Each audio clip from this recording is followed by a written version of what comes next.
I am double checking to make sure that we are up and running.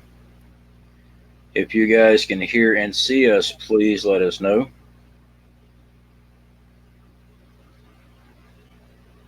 Uh, okay, looks like we're good. Yeah, it looks like we're good to go. All right, guys, welcome back as usual. I am Central Florida Prepper, and tonight I got with me Magic Prepper. We actually That's me. Yeah, that's him that way. Dyslexia.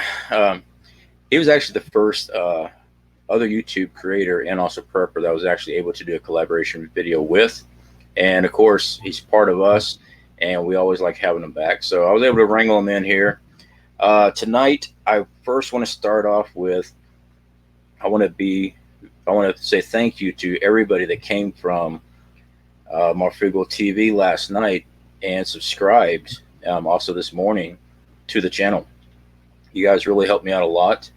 Um, we had over 100 subscribers come in and subscribe here, so definitely I appreciate it. Thank you all very much for that. Let's see. Okay, so we got some very interesting topics. One of the first ones I want to bring up, and this was 3 days ago when I came across this. I was just waiting for the right time because I wanted to do it on a collaboration video. And unfortunately, Magic Prepper here is always busy. Not by choice, okay. But we have the climate issue that's all over the news right now. And what has really gotten to me is this report. This is off of Fox News, and it was 3 days ago. Swedish scientist floats eating human flesh as solution to global climate change. Yeah, I'm not making that up. All right, let's go ahead and get into it. A Swedish scientist speaking at Stockholm summit last week offered an unusual possible tactic in combating global climate change by eating human flesh. Oh yeah. All right, so Stockholm School of Economics professor and researcher Magnus Sodlund reportedly said he believes eating human meat derived from dead bodies might be able to help save the human race if only a world society were to awaken the idea. Now, guys, I believe we've all seen the very early film with Charlton Heston. I believe it's Charlton Heston, Soylent Green. Yeah, you should definitely watch it. Yeah, if you have not seen it, go watch it. I'm pretty sure YouTube actually has a copy of this thing for free to watch. No, I'm not getting on board with eating. No, I'm sorry. All right, there's diseases that come from this. All right, now they're talking about getting it from dead bodies, which would be preferred than rip off somebody's arm. But I mean, come on now. They're going to start harvesting human bodies, is what they're projecting here. Well, and of course, that's always a topic of discussion when it comes to survivalism, especially after post HDF, when people have to decide whether or not their hunger is greater than their morality, and eat other people. But this is just talking about how to solve climate change and human hunger across the planet right now, while we're not even in SHDF. So, there's a lot of diseases involved with eating human flesh, but there's also a lot of, I guess you would say superstition around it as well. And I think a lot of people, especially from like the religious standpoint, would agree that it's frowned upon. And there's a lot of different religions and a lot of different superstitions out there that all think that once you commit the act of eating human flesh, it sends you to a point of no return. I don't know if you've heard of anything like that before, but that seems to be a major concern, Yeah, one of the big concerns I have, besides religious thing, I mean, you look at today's society now. We, especially here in America, we try to bend over every which way for religious preferences, dietaries, things like that. So, as an example, the Islamic, they don't eat, certain meats. Okay, and we respect that. We try to respect everybody's religion. Now, forcing this thing or coming up with this is just complete crazy. Now, the diseases that have been known with this, I'm sorry, I'm pulling up my paperwork, right? Well, my paperwork's on my phone. Pulling up, I decided to save on ink and just put it all on email here. The diseases that they're talking about with cannibalism.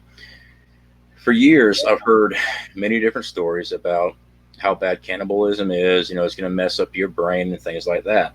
Well, there is a certain aspect of this that is true. It is eating of the brain tissue of a human. Now, it causes a disease that's kind of like mad cow disease for human. All right. The actual name of this disease, give me one quick second while I scroll to back where it was. Really going to put it at the bottom of the screen? That's how it always works. Okay. It's the Kuru, Kuru. Kuru disease. It plays a role in many number of diseases. One major one is Alzheimer's. All right. There is a protein that our bodies cannot digest correctly, and that's what actually causes this disease. Okay. Now, I'm sure they're thinking, well, we just won't use human tissue as far as the brain is concerned. You know, what type of sick stuff is this? All right. You know, and they try to correlate how in nature predators will cannibalize on their own flocks, their own, you know, their own species. Right. We're not a pack of wolves walking around. We have greater thought process for one. We have religious beliefs. We have the ability to, you know, the thought process. My thought process always screwed up. Sorry about that. I got hit in the head too many times. I'll tell you what, that 220 that got me, it rattled up some things upstairs, that's for sure. But to just correlate us like we're cattle, you know, we're predators, that we're associated with other animals that are willing to eat their own animals for survival, and they're pushing it. You know, they're pushing it as a possibility. Now they're not saying that they're doing it, but they're putting it on the table as a option. Right, and you know, that. I just think about things kind of like the Native American Wendigo. You know how they make these elaborate stories to try to prevent people, even from hundreds of years ago, from committing, you know, the act of cannibalism for the same reasons you just went over. They didn't have the terminology back then for some of the viruses or germs or whatever it is that you get from eating human flesh that causes those problems. But they knew that there was something wrong with it. And they knew there was something that would change inside of you that would send you down a path of, you know, I guess you would say almost evil. And they created these stories like the Wendigo story to prevent people from thinking of it as an option. And let's be honest, when most people get desperate, they're willing to act on that desperation before they actually have to. And, you know, there's a good possibility there that if somebody's willing to cannibalize, they're going to do it sooner than they actually need to in order to survive.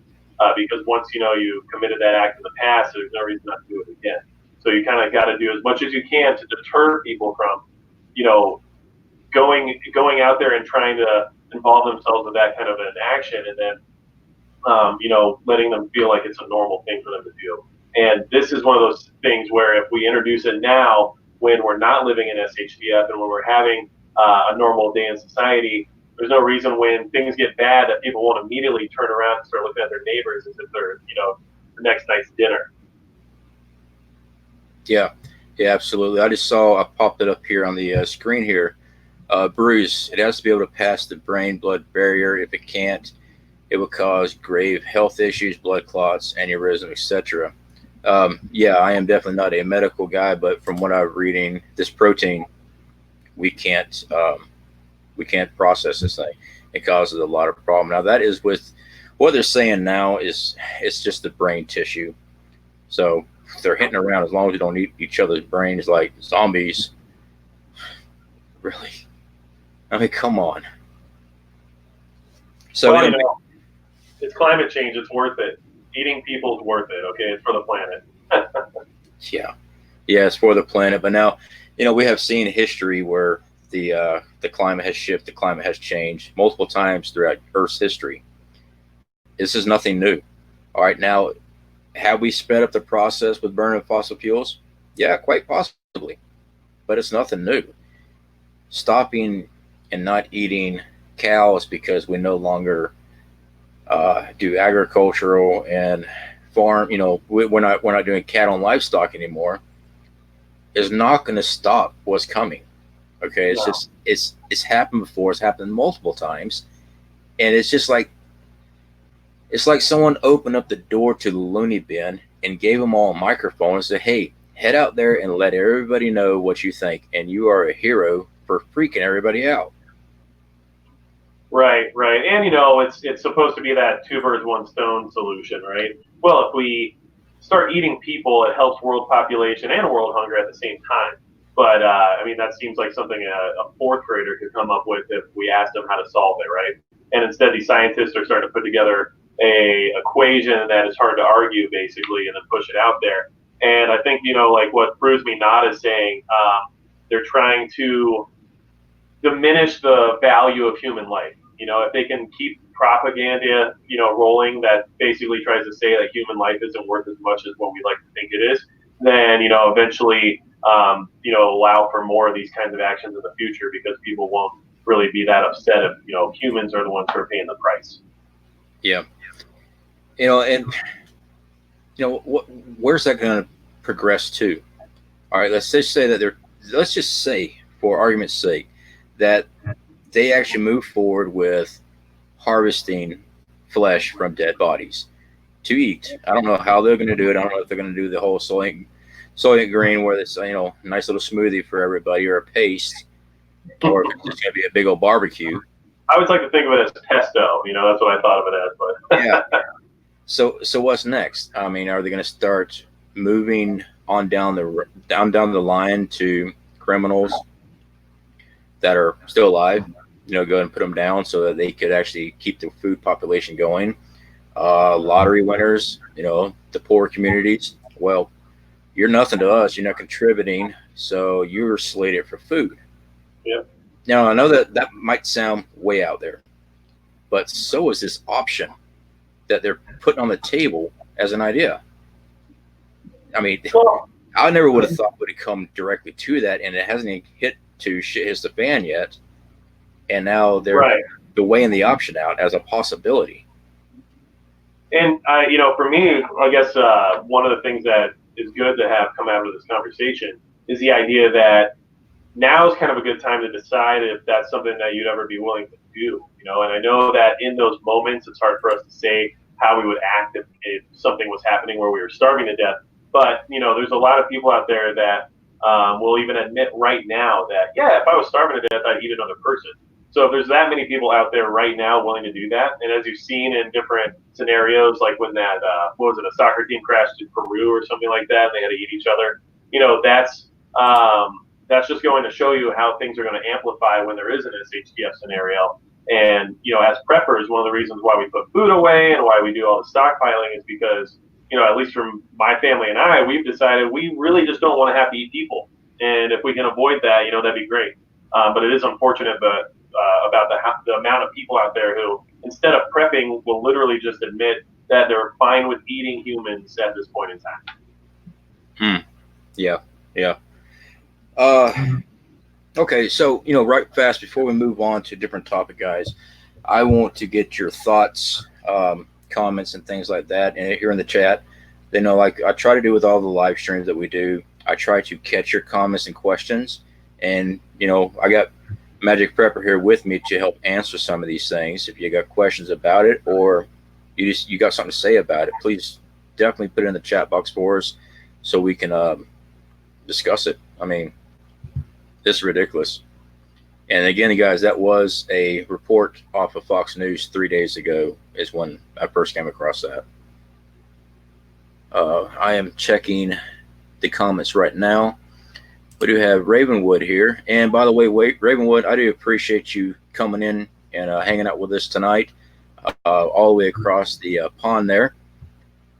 Pandemic disease would happen before humans eat this planet to a level it can't sustain life anymore. Yeah, I do agree that pandemic disease is going to run rampant, especially when it comes down to SHGF. We see it all the time. Diseases coming back from what we thought was extinction or near beaten extinction, comes back mutated, and then they don't have a new vaccine for this particular, or it's resistant to antibiotics. So nature's always got a way, and I don't want to sound like a hippie, but nature's always has a way of flushing itself. Let's put it that way. It likes to wipe the slate clean. It does, and honestly, pandemic is going to happen because of things like this. I mean, there's no reason, why things like mad cow disease can exist and spread to humans. And if we were to start eating each other, there would be a similar outcome. And in fact, I don't know about you, but most people I know are not something I'd want to eat. So, because I know what they've been up to. Yep. Real quick, Pat Milks. We're discussing Swedish scientists. Let me pull up my report here again for you. You asked who is talking about eating people, twisted individuals. All right. Let me pull up my report here. This was a report from Fox News 3 days ago. Takes a quick second. All right. Swedish scientists floats eating human flesh as solution to global climate. This was a scientist speaking at the Stockholm Summit last week. His name, he's a Stockholm School and Economics professor and researcher, Magnus Soderlund, Soderlund. That's who's talking about it. All right, let's see what else we got here. Hey, Magic Pepper, when you get a minute, man, how about hand me those finger tenders that you got cooking in the background? The finger tenders, huh? Yeah, the finger tenders. We got to switch that around now because we're talking about people, right? Exactly. No, that wasn't just my dyslexia kicking in. I planned that one out. Yeah. Let's see what else we got here in the chat, guys. And when I Turn say the guys, camera on, you get dyslexic immediately. So. Yeah. When I say guys, I do mean guys and gals. For everyone that's been with me for a while, that's just the way I talk. I mean, no disrespect to anybody. It's just, I'm talking a group of people. It's just easier for me just to say that. Pat, yes, Soylent Green, exactly. Okay, I'm a big guy. This is not good. Josh, yes, absolutely, bud. Oh, we got Gray Scout in the house too. We got quite a few in here. I appreciate everybody for showing up here tonight. All right, Magic, if you don't have anything else to cover on this or your thoughts, we'll move on to the next topic. But now, if you got something else for this, please go ahead and step on in. While we're on the topic of food, I did want to share something here. I went ahead and I made a purchase based off of this video I saw one time of a vacuum sealer. So just want to let you know I'm going to test this thing out and see if it's, hey, look at that. I got mine behind me. I've been working just about all night last night until Marfugo came on. I actually laid down. I was watching Sweet Jenna's live stream. And finally, I was beat. I was going to go lay down. And then my phone went off, said that Adam was coming live. It was late. So I got up and I called in last night. And, dude, it was the first time I ever got to talk to the man actually by phone. It was pretty cool. I was wide awake then. I almost woke up my wife when I came back in, but I know not to do that. I told her about it in the morning. Yeah, I decided I want to try some different vacuum sealing and was looking for a new one, so I figured I'd just try out the one you put out there and see how it goes. So I'm not sure how it will do for human meats, but I think everything else will work pretty fine. Let me get your link in here for everybody.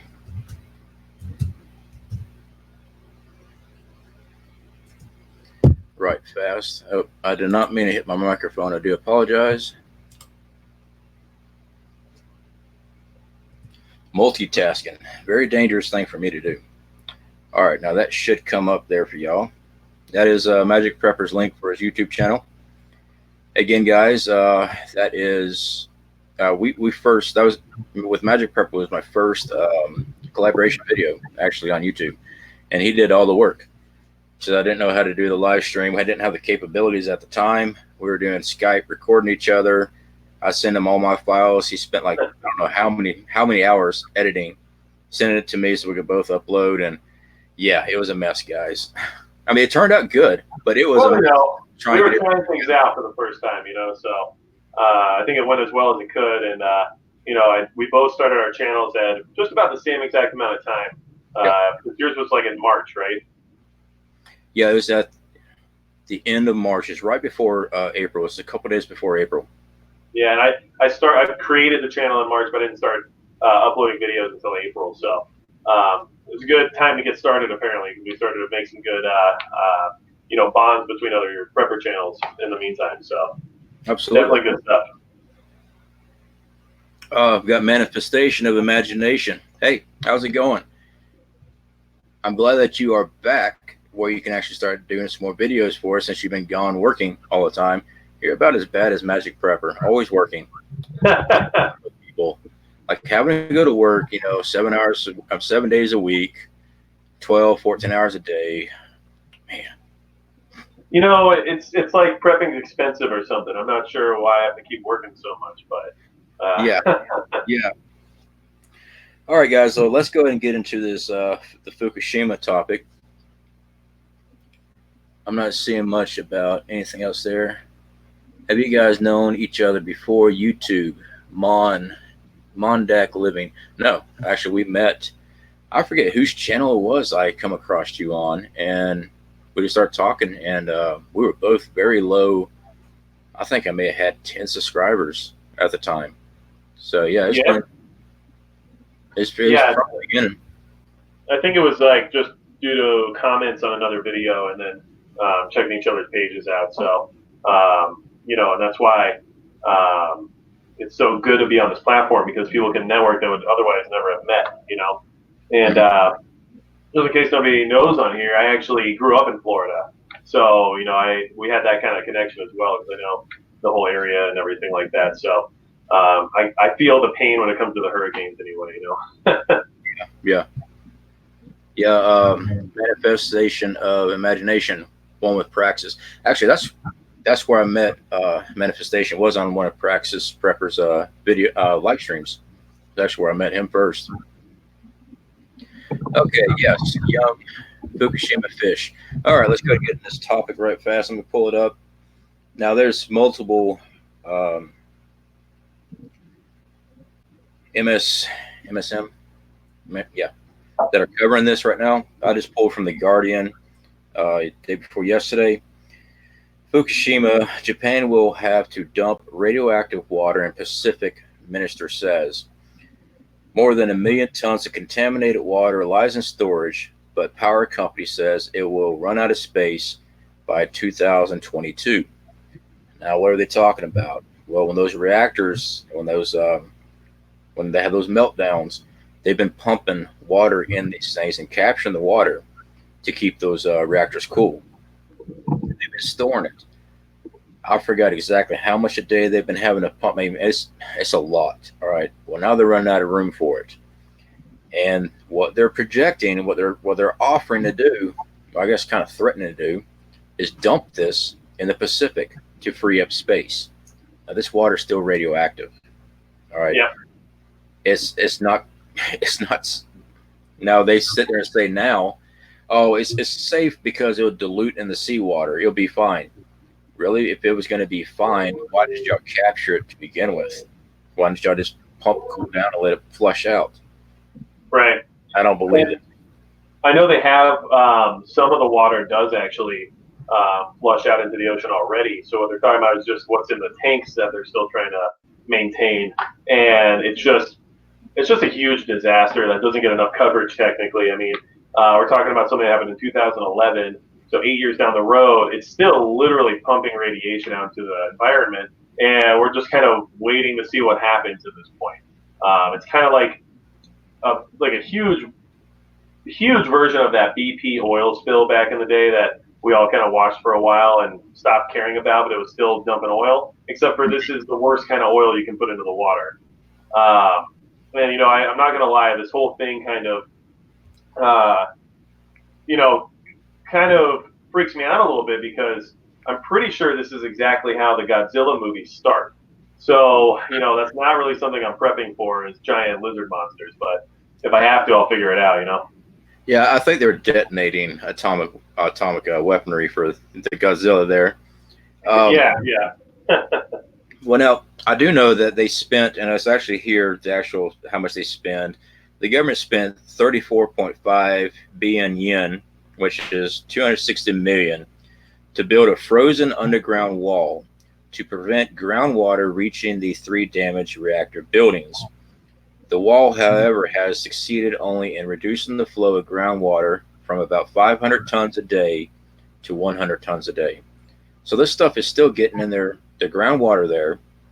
I'm trying to think of the name, and I thought I had it, of the radioactive isotope that is in this water that was captured, and it is a lot of water, guys.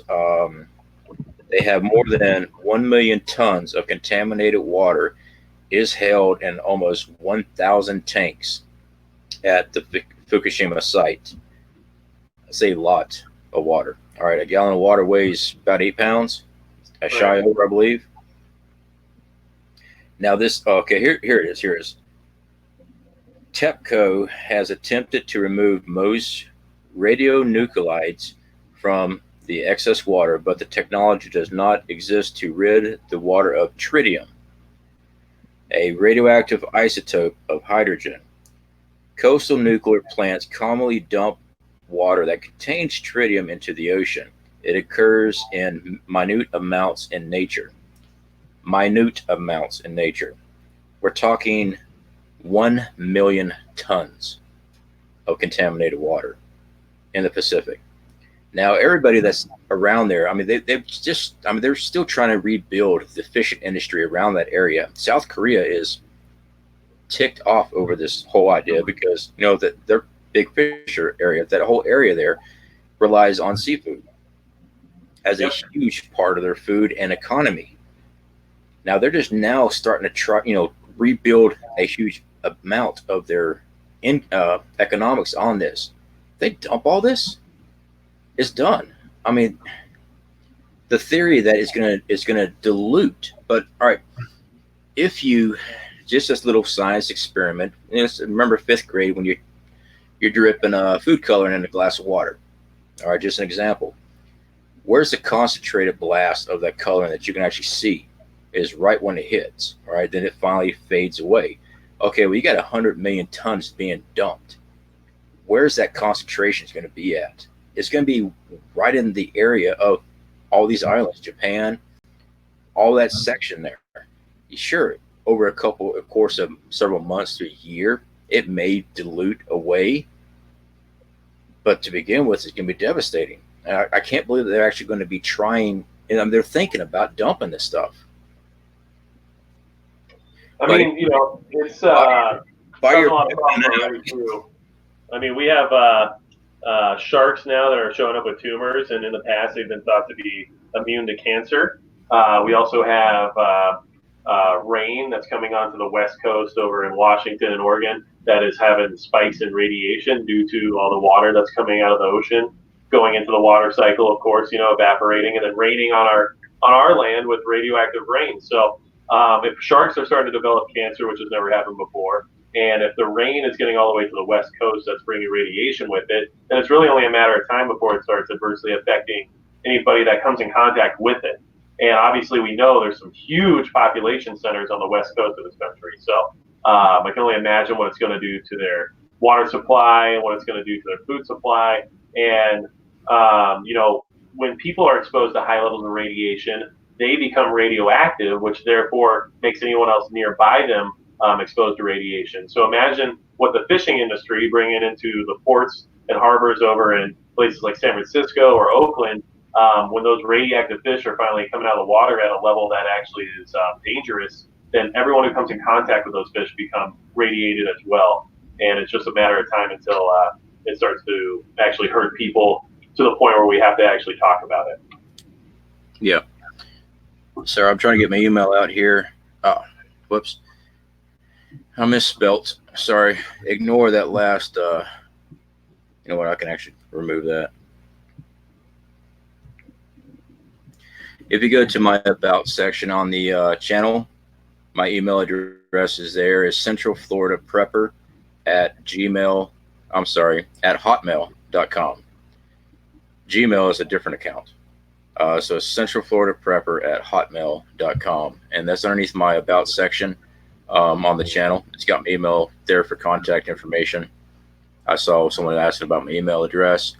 Paul, maybe it's the same genius that built the nuclear power plant in Florida right on the coast in Hurricane Alley. Exactly. Now, I did see today they were discussing this again. Now, this report was from The Guardian. Like I said, it was on Tuesday when they released this particular one.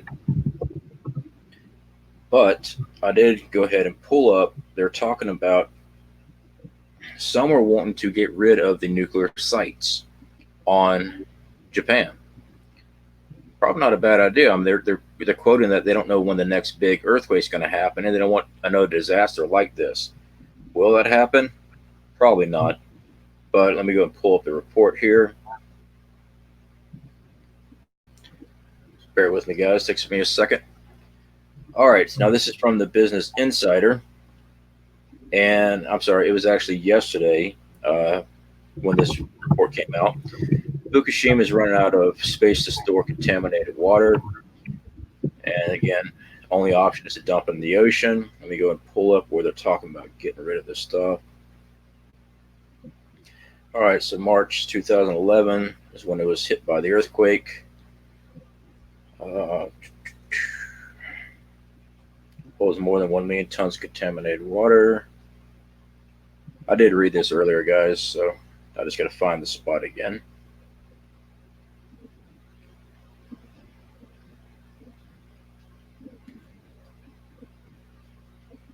All right. Of course, it's probably going to be at the bottom, as usual. That's what all your news reports do to you. Okay, so now in 2013, they were able to filter the water for strontium and other toxic radioactive substance, but they still have not been able to get the isotope tritium out of this water, because it binds easily to water. So yeah, that's still in there. I don't know if you're going to be able to see this or not, guys. That is their stored water. Just tons and tons of water. 1 million tons and 1,000 containers. Those are big containers. All right, let me see if I can find where they're talking about removing. All right, I am not finding this. We got Anthony Electric and Will Patriot with us now too, so I want to say hey to you guys. We got who? Anthony Electric and Will Patriot.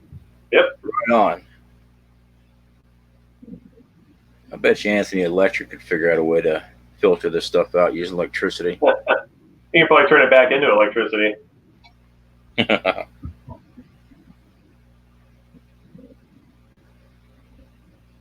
All right, guys, I have misplaced this story as far as what they were trying to do. There was talks about trying to get away from the nuclear power, and this was because they're worried about another massive earthquake causing the exact same damage. They were talking about not rebuilding Fukushima because, you know, they just kind of want to make it go away.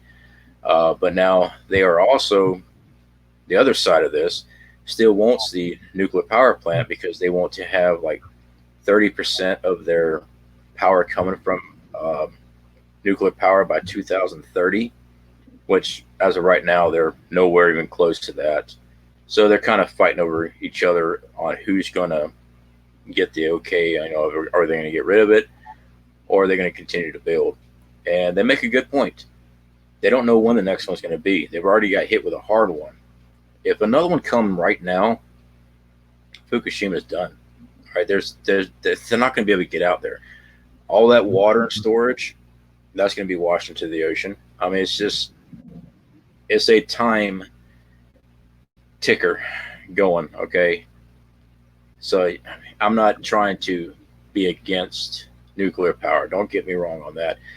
But it seems like they could figure out a way to get this stuff more inland and piping in water sources for these things instead of having them right on a coastline.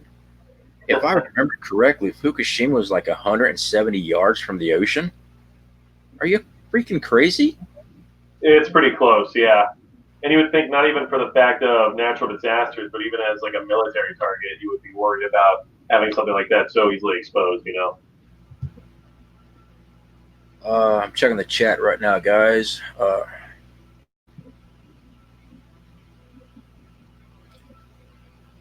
Manifestation. Let me go and pull this one up. The atom weight just about the same, and it would require turn to steam and then use centrifuges to sort it by 8. I'm glad you know more about it than I do, because I just know some bad stuff, and I'm not that smart on trying to figure this thing out. That's why I figure Anthony Electric would jump right on and have a plan for us. All right. What's your thoughts, Magic Prepper? Well, honestly, I mean, it's going to be a problem for a really long time. And the best thing we can do is just monitor it and find out where the spikes in radiation are coming from when it comes to Fukushima, and try to avoid foods that are going to be exposed to it the most. So, unfortunately, if you're a seafood lover, you know, that's going to be difficult to do, especially with anything from the Pacific Ocean. But eventually, we know how water works. It's going to spread to the entire planet at some point. So we just have to do our due diligence and make sure we're not exposed to, you know, radiation. And man, I mean, it's going to cause a lot of health problems down the road, you know. And if we do live to be, you know, older and it doesn't have a big SHTF scenario that takes us all out beforehand, then we're going to have to probably develop ways to combat, you know, radiation poisoning, at least at low levels, because I just feel like it's going to spread no matter what. No. Yeah, definitely. Anthony Electric just came up with a very simple solution right here. Easy. Don't put a nuclear power plant near a fault zone where earthquakes are uncommon, and the only reason nuclear power plants blow up is because the core gets cooled rapidly, it blows up. Yeah, and also those cores, I believe it's zinc, or I forget the coating that they use on these things. When it becomes exposed to oxygen, it starts to burn down, and that's when we have those fuel rods melt down. Yeah, and you know, you can look at maps that are put out there just specifically to show you if you're nearby a nuclear power plant. So at least check those out and see if you you know, have an idea of if you're close to one and be able to prepare correctly for it, if there is like a meltdown or something like that. But just be aware as well, on those maps, a lot of times they don't show some of the older decommissioned plants, and they do have a period of time that they're allowed to decommission those plants before they actually are fully offline or actually fully rid of any radiation. And in fact, the stipulation is that they only have to get down to a safe level of radiation, which we all know is never necessarily fully safe. So if you have one nearby your home that's decommissioned, it still might not be the safest place to be around in the event of a natural disaster. So it's good to look up some of the older maps, or you can find some that have all the old and new power plants there as well. Yeah. Let's see here. Let me check the chat right fast before we move on to another topic. I'm also going to put your link back up. That way everybody knows where to find you. Well, I appreciate that.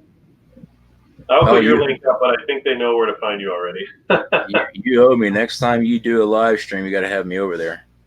All right. I'll definitely make it happen. Let's see what we got here. Have you seen the address?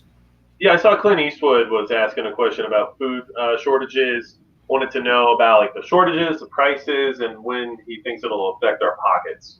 Okay. So I mean, obviously, we all know about all the rain and flooding in the Midwest this year. We all know about the fact that the estimated harvest is going to be much lower than what we're used to in this country, and we've seen the food shortages at places like Walmart and everywhere else. So I think it's inevitable we're going to see some inflation in the food market. I think we're going to find out that things like a loaf of bread are going to start costing a lot more money. And I don't think it's going to be very long until it starts to affect us individually and affect our finances. It's just supply and demand. And it doesn't matter who you are, you have to eat. So food is one of those things in this world that is always going to have demand. And when supply can't meet it, the inflation behind that's going to be a lot more aggressive than something that's not as necessary to survival. I'm trying to find something. I didn't grab this when I first saw it. I believe it was, yes, it's on Science Daily. They were talking about, of course, climate change again may cut soil's ability.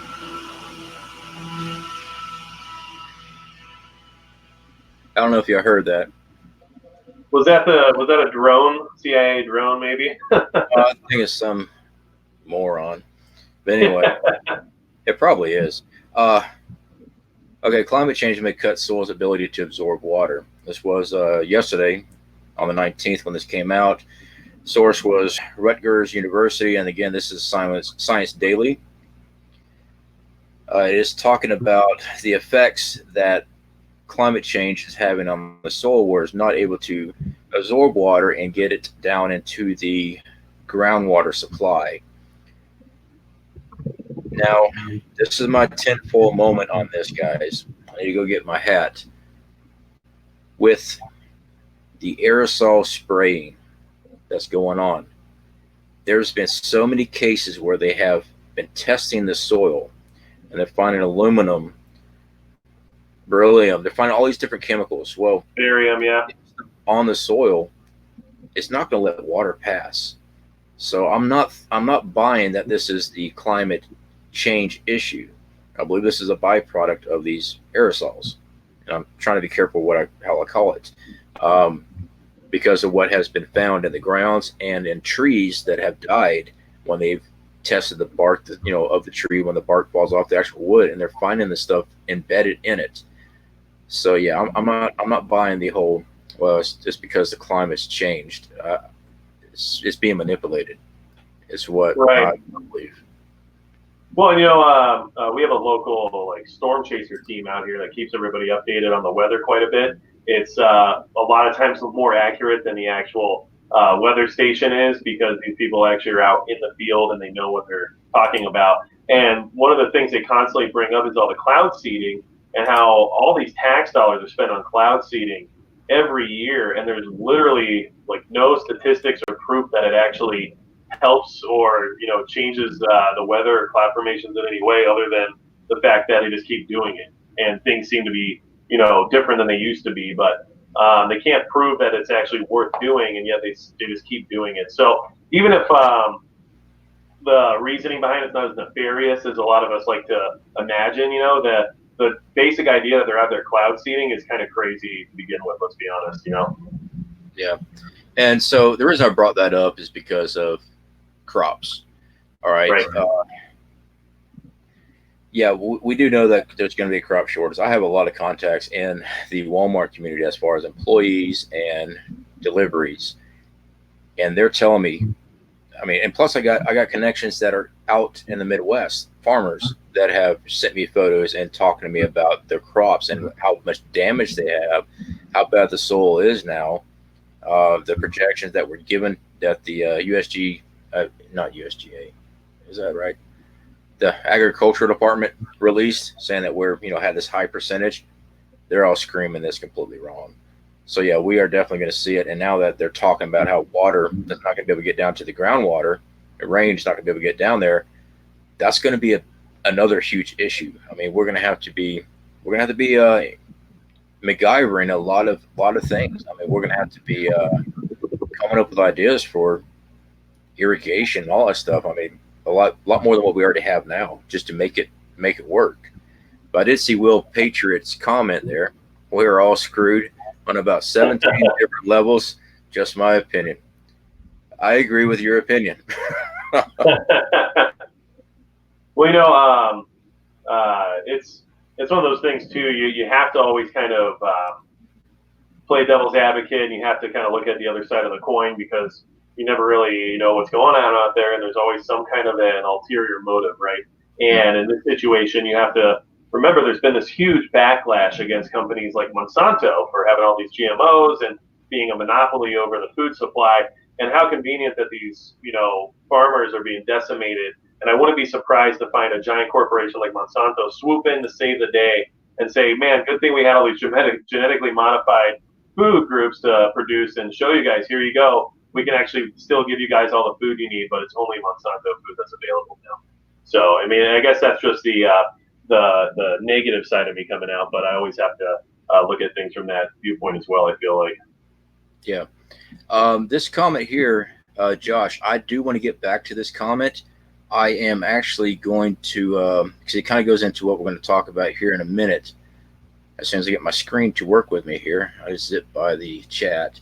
I do want to cover one more thing before we get into that particular type of stuff. Let me go and pull up the report for you. It's actually about the algae bloom there in France. Now, this particular area is known for deaths by rip currents, things like that, and that's what they've always chalked this up as when people have drowned and swimming out there.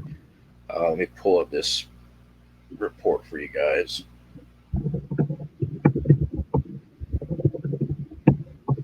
All right, now this was on the 8th is when I actually came across this. This is again The Guardian. It can kill you in seconds. The deadly algae on Brittany's beaches. Now this is in France. Let me go ahead and pull this up. The pungent smell of rotting eggs wafting from decomposing seaweed made him stop and put on his gas mask. It was a strange sight in what is usually a tourist hotspot.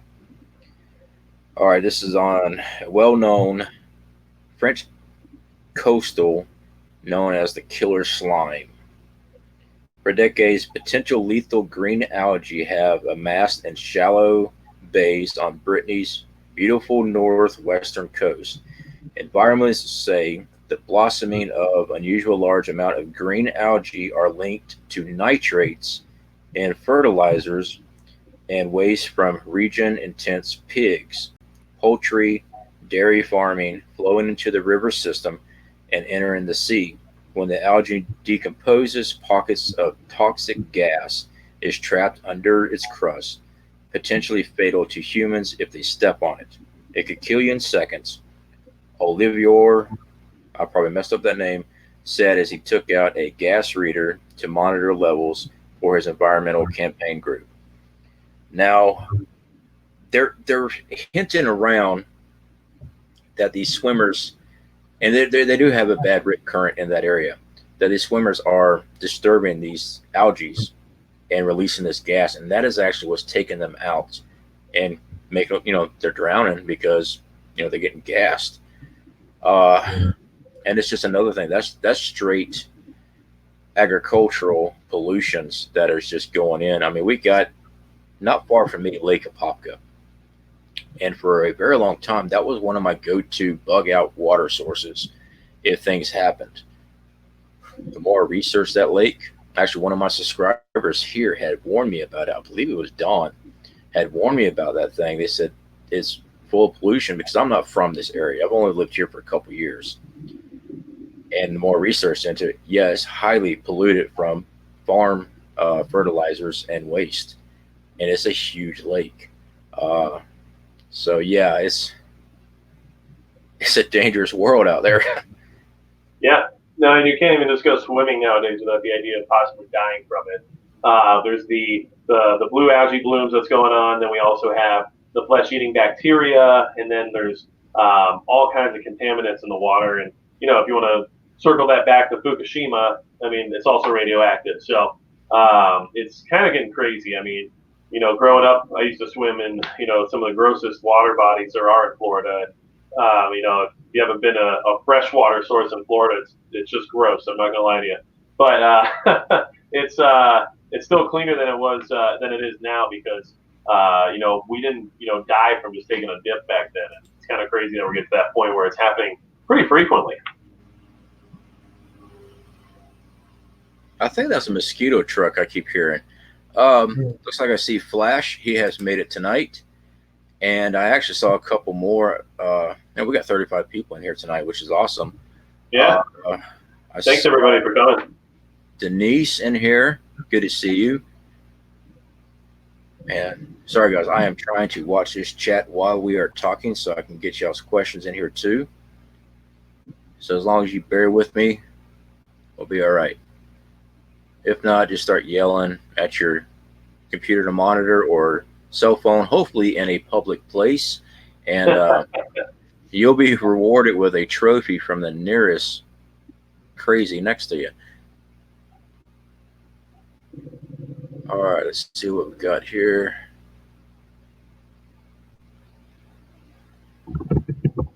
French Files, thank you for... Thanks, Flash. I want to say thanks for bringing that up, and I did want to thank Will Patriot real quick for, posting that contest, and I won it, so I'm not going to lie and act like I'm not excited. I'm super stoked about it. So, thanks, Will Patriot, and then thanks for bringing it up, Flash. Appreciate it.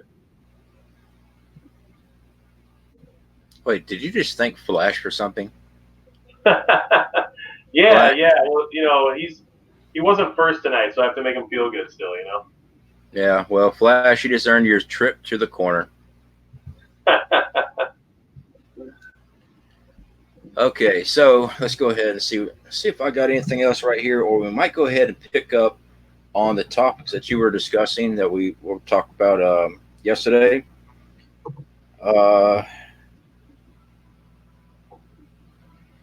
Yeah, I don't want to talk about the tunnels outside the border wall. That's for another video. I got a lot of stories here, guys. So,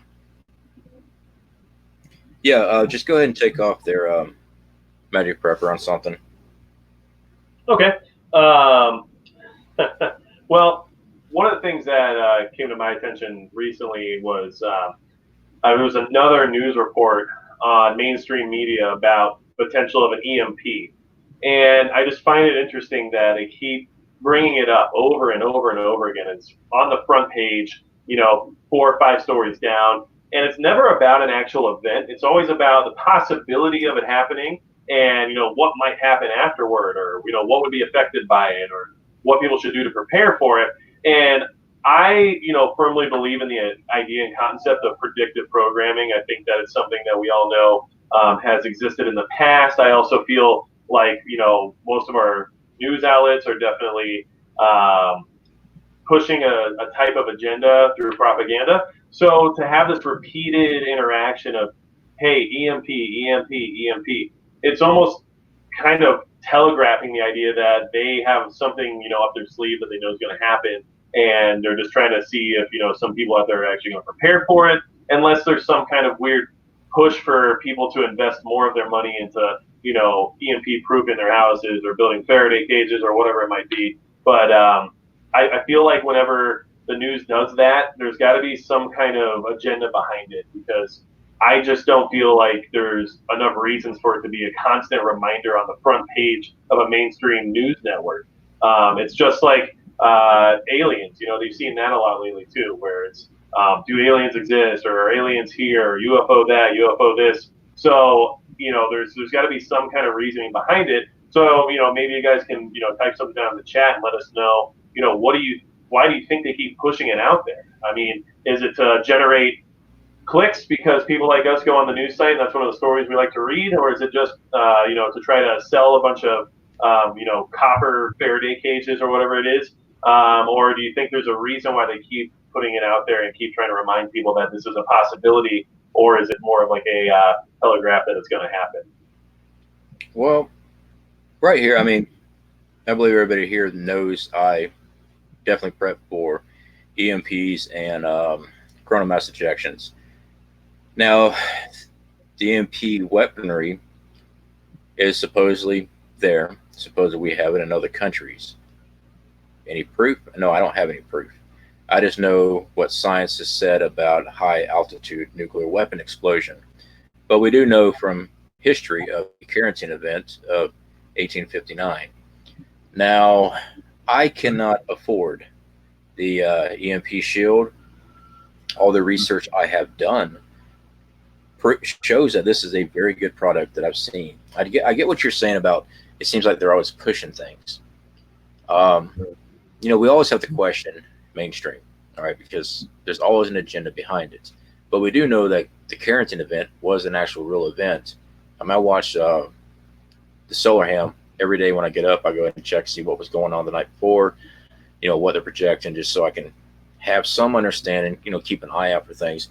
But funny that you brought the Faraday cage up. A buddy of mine had brought me some material in for my new one. All right. Hey, look at that. Very thick. Oh, wow. Yeah, it is. That I'm actually going to be experimenting with as far as my box bases. Because before I was just making them out of cardboard or Tupperware or 5-gallon buckets and then wrapping them the hell out of them with 12 layers of aluminum foil. Now, do I think I need to put more layers on that one? I do. But I do like how the material is made. So I'm going to be checking it out and see how it works and stuff like that. I mean, I'm not selling or anything like that. I'm just going to make sure it's going to work good. And basically the only test I can do here at the house is I put my radio in and I put a actual radio playing music or my cell phone with my video camera, and I can watch and see if I lose signal, and I can hear with my radio if I lose radio signal. Now, is that the best protection? No, I think there's like 3 phases of pulses, or the types of megahertz or whatever it is that they're using. But it does give me some layer of protection. So it's kind of the cheap way of doing it. Then, unfortunately, that's the only way I can actually afford it right now. Now, when I get situated better, will I buy the EMP shield? Yeah, definitely. We have several subscribers that actually have it for their vehicles as of right now. They've actually sent me pictures of them installing it in video. So yeah, I stand behind it. You see something in chat there? Well, I'd like to look into that EMP shield as well. I've seen some good stuff on it on YouTube already, actually, and I've been reading some information about it. But I did see that Bruise Me Not mentioned that all of it's more of a ploy for them to force us to live in a state of fear, which basically makes it easier to control us and also gets us concerned about the next thing or whatever it might be. So I think there's some validity there to accept that it could be possibly just a fear tactic, which we all know when people are afraid, they're more easily controlled. Yeah, and it does bring up a topic, okay? So I'm going to try to get this comment up back down. It does bring up a topic. Principal, you should be prepared for EMP, CME, but either one could happen in a moment. So the news pushing it, all of a sudden makes me feel something more nefarious is happening. And I agree, and I was just about to cover something on that. Usually when they start pushing something, there is another force behind this, and then they act on it. And it's so easy to point the finger. We warned you. We told you that this country had the capabilities, and they're the one that done it, when it was actually a complete setup. That does worry me because control. All right, if you point at an enemy and say that they did this to us, as in very recent events several years ago, but close to yesterday's date, got us in a hornet's nest on this. And when you look at the evidence and actually see and watch things and research, no. All right. Now, I do apologize that I had to take yesterday off as far as doing any videos. I have 2 members here in my group here at the house. They had family in that second tower. So I just wasn't in the mood to do any type of video yesterday. I felt more needed around here. I do have a family here with this group, and we're discussing some things that were going on with them. But guys, no, this was not as they presented. There's just too much evidence.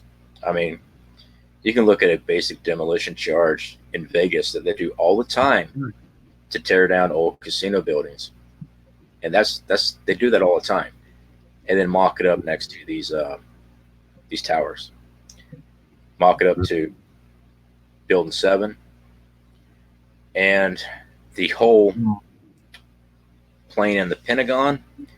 My brother's ex-wife, her uncle, worked at the Pentagon when that came in. It was not a plane. All right, that was a cruise missile. The reason I can say that, they show video now and photos of this CGI aircraft coming in. No debris. Now, we've all seen where on the news that they're talking about drones at the airport and the damage that it can do. It could crash a plane. You see it hit they'll fly it into a, trying to get my hand here. Okay, they'll fly it into a wing of a moving, in the wind tunnel and just disintegrate the plane's wing. All right. Now you're going to tell me that this plane is flying and hitting light poles, carbon steel, and shearing them off, and still in flight, without losing its wing, losing its debris way before it gets there. And then when it gets there, there's no debris. It doesn't take rocket scientists. It's no bullshit. And that's my rant on that, guys. I do apologize. Sometimes you have to rant, but it's one of those things, especially like you said, you have families that you're affiliated with that were affected by the event. So trying to find answers to their questions is going to be something they're going to do for the rest of their lives, So there's nothing wrong with questioning the mainstream narrative, because we all know that a lot of times they're full of crap. What do you do? I think I see Will Patriot stepping out. Yep. All right. Will, definitely appreciate you coming in, bud. Got to go guard the... All right. No problem. Thanks for letting us know, Will. I know where I'm headed now whenever I run out of ammo, so... All right. Let's see what else we got here. All right, guys. You got any questions, or you about ready to take off on the next topic there?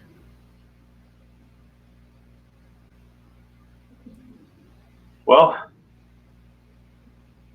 let's see. I mean, one thing that I really like about this chat right now is that we have a manifestation of imagination in it. So all the technical questions are already being answered for us. So it works out really well, actually.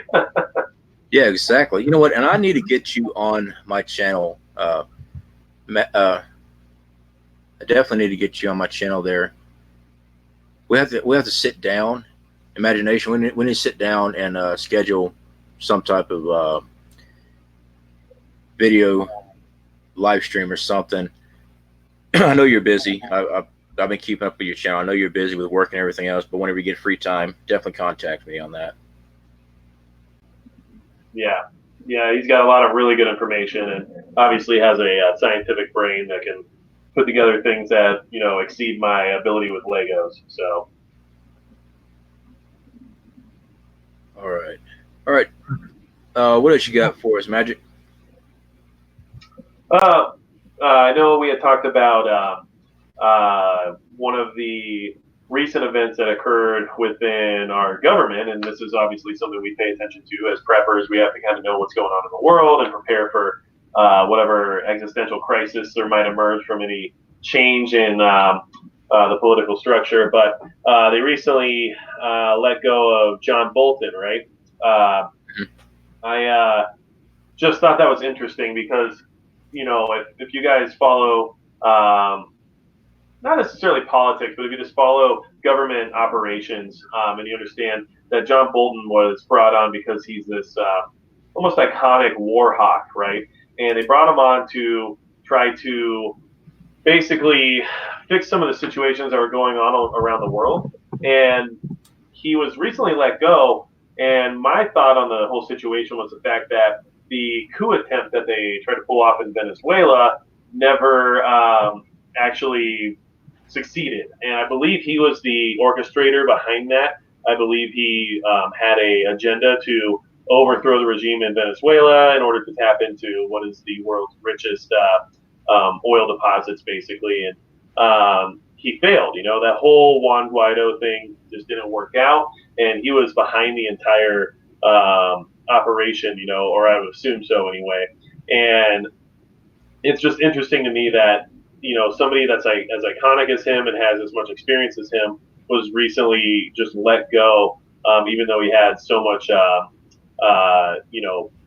he had so much experience and so much to fall back on. And I just feel like that whole Venezuela situation is such a issue for our times, and it's such a quagmire over there that I would assume one of his main directives was to implement a smooth transition into the new government that they were trying to implement. And since that didn't go well, now we still have issues with Russia being involved with the Venezuelan government that's in power while they're still in a crisis scenario.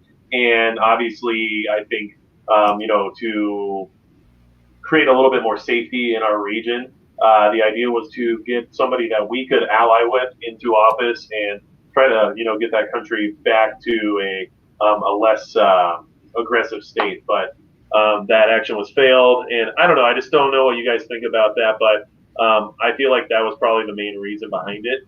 And I'm not sure if economic hitmen is something that anyone necessarily agrees with, but I think that's what was happening there. I don't know what your thoughts are on that. Yeah, definitely. Whatever you want to put in the comment on that, definitely will be happy to read on that and comment. You drive a good point there. You really do. I mean, anybody that's even vaguely researched the thing with Venezuela and the attempted coup can put the dots together on that one. Now, with the dismissal of Bolton, is that connected? Like I said, you do make a very good point there. Something I'm going to have to research here at the house and see what I can pull together on my own. But definitely puts me steering in a direction for sure, because there's a lot of coincidences, and I don't believe in coincidences. All right. The government does not run on coincidences. Everything's well planned out. So yeah, it makes you think about a lot of things there. Trying to read the chat here. Well, there apparently some debate started about our hair. So, you've got the chops and I've got the white, I guess, going on. Just so everybody's aware, because this does come up in my real everyday life as well. I do not dye my hair. Okay, this is just the way it grows, and I'm not that kind of a person where I feel the need to look like a wizard or whatever. So, although the name is Magic Prepper, so I don't know. It's hard to argue, I guess. Oh, but I got you on that one. Yeah, I saw that. Right? Obviously, it comes from a very credible source. Right there. I was look at that. Yeah, I was born blonde. I was a towhead. My hair did not change until I was 12 years old. It started going dark, except for that spot. It was white. Now that I've gotten older, I've got gray and white everywhere. I'm like, oh no, this is not right. Yes, it is sweet tea, Mondart. There's very little sugar in it because I tried cutting out my sugar. With drinking tea without sugar sucks. Because I am working on my weight. I am 214 now, so I have lost a great deal of weight. Thankfully, when I got hurt, I gained a lot. I was like 238 after the surgeries, and I was just too heavy. So I'm working on it. I can't do a lot of exercises and stuff right now. Still physical therapy and stuff like that. Let's see here. What else we got here in the chat, guys? We got an awesome chat tonight, by the way. I mean, there's some good interaction here, some really good information. And, I just want to make sure you guys know we appreciate y'all being here and being part of the live stream tonight. Everybody except for Flash. I know I put him in the corner, and I see him talking to people. Just, you make somebody a moderator one time. Dear God. I'm picking on you, buddy. Actually, Flash has been with me for a very long time. I actually banned him by accident one time. And it was like 2 weeks without ever seeing him. I'm like, what's going on here? And I finally figured it out. I did have him banned. I was teaching him a lesson. Stealing my thunder. All right, He does stir it up once in a while. Okay, it pissed me off. He's got better jokes. A few extra pounds is called good living. I'll tell you what, my wife can cook, and yeah, with limited mobility when I first got hurt and always eating, yeah, it doesn't also help having a lot of little Debbie snacks hiding everywhere. The preps. All right. Magic Prepper, did you go to school in Utah at any time? That's a no. No, I've never lived in Utah or went to school in Utah. I was in Utah when I was freight train riding. I got off in Salt Lake City. No, I was in Ogden, Utah, and it was snowing. I climbed. Well, it wasn't really climbing. It's all walking paths up this mountain, and I was camping out there. Dude, that was freaking cold. I had a tarp in my backpack. That was it. Yeah, it was rough. That's actually, I had a lame wolf. I heard it before, man. It was real close to my camp, and I kept hearing it. I could hear it walking around that snow, and it got real freaking close. And I had a folding knife on me. I didn't even have my K-bar at the time, and I'm sitting there with my flashlight in one hand. I got my pocket knife in the other, and I'm staring at the only opening of the tarp. And I'm like, yeah, I'm so screwed if this thing comes in. It didn't bother me that night. And when I went to look at the tracks, I could tell something was different. It had 3 good prints and 1 that was not quite right. And I had set up some things to take it down. And when I got to it, it was frozen solid the following day because it was so cold. It had a mangled up front paw. And that's why it was coming around, because usually a wolf's not going to be by himself unless he's sick or injured. And that's what this was. It had a messed up front paw, and I was very, very lucky, man. I got rid of the pocket knife, and I made sure I got my K-bar. But yeah, some situations you get put in, you're like, I don't know, man. I'm real lucky to be alive half the time. It does feel like that sometimes, doesn't it? Let's see what we got. The heat gun. You know what? I don't know if the heat gun's in here. That might be. Oh, it is. It is. Hold on one second. Magic, take the floor for a second. Sure. Yeah, Flash just won't let the heat gun die, so we're going to keep talking about it, I guess. Yeah, I think if anybody's ever, camped, especially in more of like a wilderness survival kind of a situation, it's pretty often you run into animals or predators in your camp because, there's a lot of good smelling things there. And, it's scary no matter how well prepared you are. You can have a firearm next to you and still feel a little bit on edge. That time a bear runs into the side of your tent, or, when I was Boy Scout and a bear actually peed on my tent. A lot of weird things can happen out there, and it's just part of the deal. So let's see. There's the heat gun there flashing for all the new people that's trying to figure out what he's talking about. That's the heat gun. To be fair, he was talking about it when it was pink. Let's be honest, It was pink when I first had it. My wife got it for like nothing at a yard sale, and it worked. And of course, I camoed it out, but I just didn't feel right using a pink. No, it's fuchsia. Someone had mentioned. I think it was. Oh man, I think it was Carolyn. Somebody had mentioned the actual color. I'm like, okay, it's pink. We got South Florida in. Hey, buddy. All right, let's see what else we got here in chat.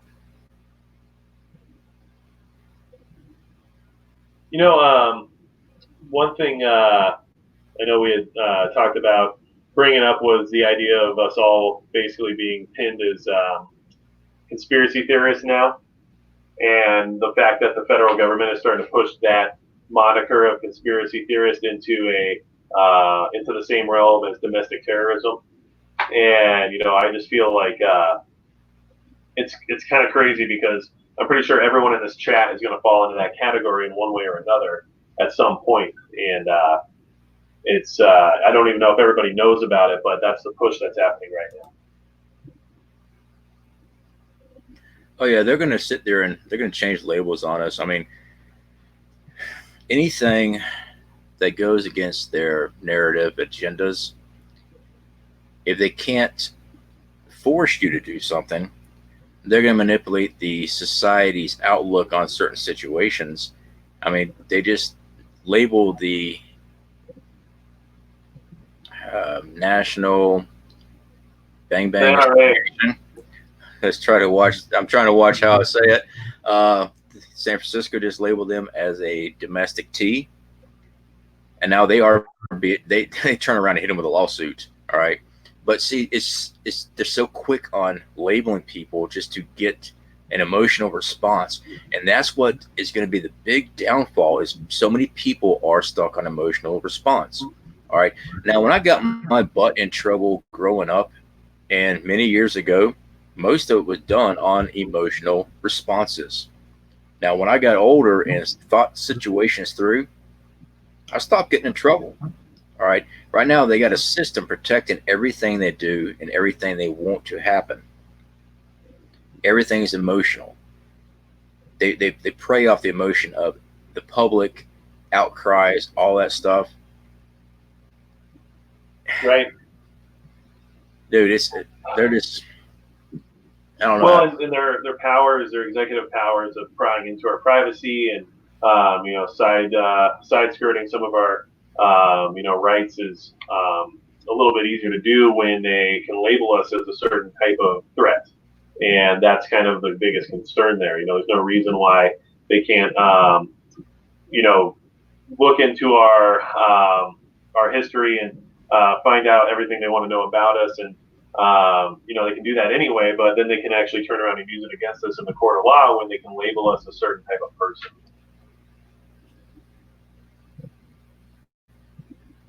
Let's see here. I just wanted to pop this up. It just flashed on my screen here. Manifestation, Central Florida Prepper. Did you see the poll that 28% of Democrats think that Americans should be barred from joining the National Bang Bang Association, and that the current members should be prosecuted for? Really? No, I did not see that. See here, I've got you as a moderator now, so you should be able to put links up. But definitely, if you do not mind, and if you remember this, will you please send me an email with that link so I can check that out and I can follow that further? That's very concerning. Yeah, no, it's really concerning, and it's unfortunate that average people out there on the street actually feel or think that way, and it's pretty apparent if you're involved with any social media or anything like that. You'll see certain people that put out content out there that's very scary, for what they think should happen to people like us, because we're the problem, obviously. We just want to take care of ourselves and be left alone and keep our privacy, but for some reason they think we should be prosecuted for crimes of other people. And that's the biggest issue with the red flag and everything else going on right now, because it's starting to become that Minority Report style of pre-crime. It's preventing crime is more important than prosecuting it. And once we get to that point, I mean, there's no reason why anybody can't just send you off because somebody else said something. Yeah. Yeah, and I do apologize that sometimes my brain's a little scattered, guys. I do not multitask very well. I am an ambidextrous welder, but when it comes to watching that chat that's on my screen that way, and watching, dude, I can't even do this on the screen.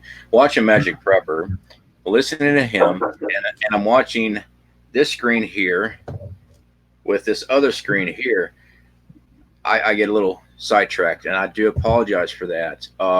Yeah, you mentioned the Minority Report. We're seeing this more and more often, and I'm trying to figure out how I can say this. I used to be a real big follower of Info Jones. Let's put it that way. I put the two names combined, so because they are heavily censored on this platform. or Alex Ors. Let's put it that way. All right, they covered a lot of stuff on this, and I know some people get upset. You know, they don't like them, whatever. But because I get to see the paperwork and I get to trace it down myself and see what's factual and what's not, that's why I liked them. There was a thing back with the Obama administration that had stated anybody with over a week's supply of food should be considered a DT because they are preparing for something. Now, that has all changed. Now, this was several years back when this came out. And I remember sitting there looking at it. I'm like, it may be in a prepper. I'm like, you're going to label me that because I prepared for something that may happen, something I believe is going to happen? It's just freaking crazy. They want to slap a label on everybody that's against what they're trying and persecute. You know, they demand respect. They demand acceptance from everybody, and that you have to approve of what they do. But now, if you stand for something that's actually constitutional or religious backing, you are a horrible person. You should be locked up, tucked away, no voice. It's communism. Yeah. That's easy way for me to round it up. I mean, it's the easiest way to say it. And, you know, I apologize. My YouTube-friendly lingo isn't quite as evolved as yours yet, CFP, so I'm working on it. I'm still learning, brother. I am still. No, you're good. I didn't mean to come across that way, man. I am practicing every day. Basically, I'm talking code. I don't even recognize myself anymore. I don't swear as bad as I used to. When I'm off camera, oh yeah, it comes out. Yeah, and I just I know it's one of those things where it really affects your ability to get the message out further. And that's kind of the point of, you know, being a content creator, sharing these messages and making sure more people can see it. So in case anybody on the chat doesn't know why some of the terminology is being changed, it's because of that. You know, we want to make sure people can have access to this info as easily as possible, you know? Yeah. You know, you're good. You're good. I mean, if they ding it, they just ding it. I'll just make another video. Screw it. Probably should watch my language. Let's see what else we got here, guys. I mean, if just even talking about this stuff anyway, it gets their attention. So, you know. Yeah, we're on a list. That's fine. Let me go and pull this up. This is Reed again. You guys see the joke? The government released a copy of the Constitution with all the blacked out redactions. Sadly, it is becoming more of a non-joke these days. I did not see that joke, but yeah, it is.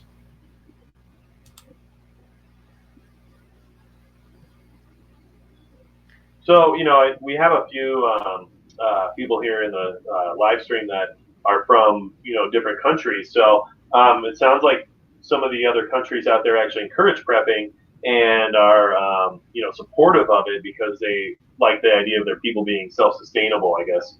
So it's interesting that our country is moving in a direction of trying to label us as a possible threat, whereas these other countries out there are happy that their, you know, populace is prepared for, you know, whatever scenarios might come.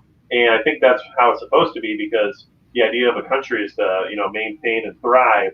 And if there ever is an emergency, you won't be able to thrive if all of your people are unprepared. So I think that's kind of interesting that that's the different perspectives out there, you know, around the world. Yeah. Yeah, manifestation. Don't trust the government at all. Not as far as I can throw them. I love this country. I love what it was founded on. What the powers to be that is running things. No, not one bit. I don't trust them one bit. Yeah, Josh, I do appreciate that. Let me make sure I got your link for your YouTube channel in here again, Magic Prepper. Okay.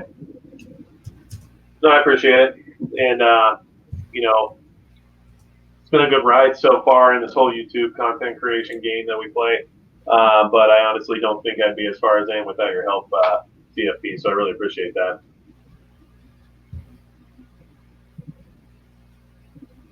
Well, I appreciate that. No, I mean, Dude, we got along very, very good off the beginning. And again, like I said before, I believe we got hit with that shadow ban there for the nice little bang bangs that you like to showcase. And we know the platform does not enjoy that one bit. And I still Yeah. think it's behind that because, you know, I've talked to you and we've worked on the tags and things like that.